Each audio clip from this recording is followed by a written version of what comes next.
আজকে তোমাদের সাথে একটা রেসিপি শেয়ার করব পায়েসের। তো চলো ছানা দিয়ে কি করে বানাবে তোমরা ক্ষীরের মতন সুস্বাদু একটা পায়েস। তো চলো দেখতে থাকো। দেখে নাও ছানা দিয়ে কি করে পায়েস বানাই। প্রথমে আমার লাগছে 2 প্যাকেট দুধ, বাতাসা, চিনি, আমল দুধ গুঁড়ো, ছানা যেটা মেন ছানা, আর হলো গোবিন্দভোগ চাল। আর এখানে শুধু লাগছে এলাচ 4টে, 3টে তেজপাতা, স্বাদ অনুযায়ী লবণ। এখানে দুধ নিয়েছি, তোমরা যে পাত্রটা করবে সে পাত্রটার মধ্যে দুধটা নিয়ে নেবে। আমি এখানে গ্যাসও জ্বালিয়ে দিয়েছি। এবার দুধের মধ্যে দেব আমি 3টে তেজপাতা, 4টে এলাচ। এলাচগুলো দেখো ফাটিয়ে নিয়েছি।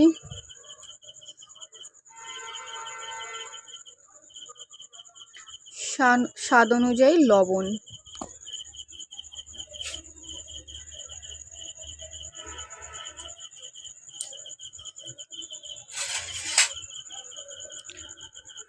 সমানে নাড়াতে থাকবে যাতে দুধে সর না পড়ে যায়।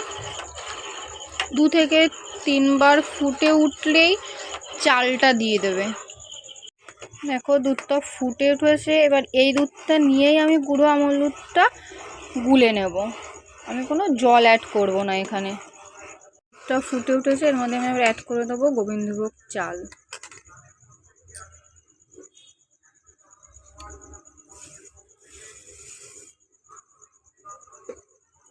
চালটা আবার সিদ্ধ হয়ে গেলে পরপর মিষ্টিগুলো দিয়ে দেবো।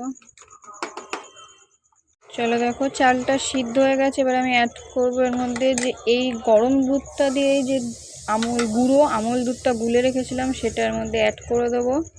চাল যতক্ষণ সিদ্ধ না হবে কোনো মিষ্টি জিনিস এর মধ্যে অ্যাড করবে না। তারপর অ্যাড করবে পরিমাণ মতন চিনি,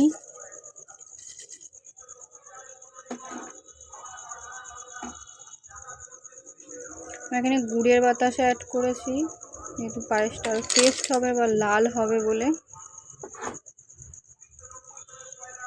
দেখো গুড়ের বাতাসাটা দেওয়ার পর খুব সুন্দর একটা মিষ্টি কালার এসছে। এর মধ্যে আমি এবার মেন উপকরণটা অ্যাড করব, সেটা হলো সন্দেশ। চলো সন্দেশটা অ্যাড করে দিই।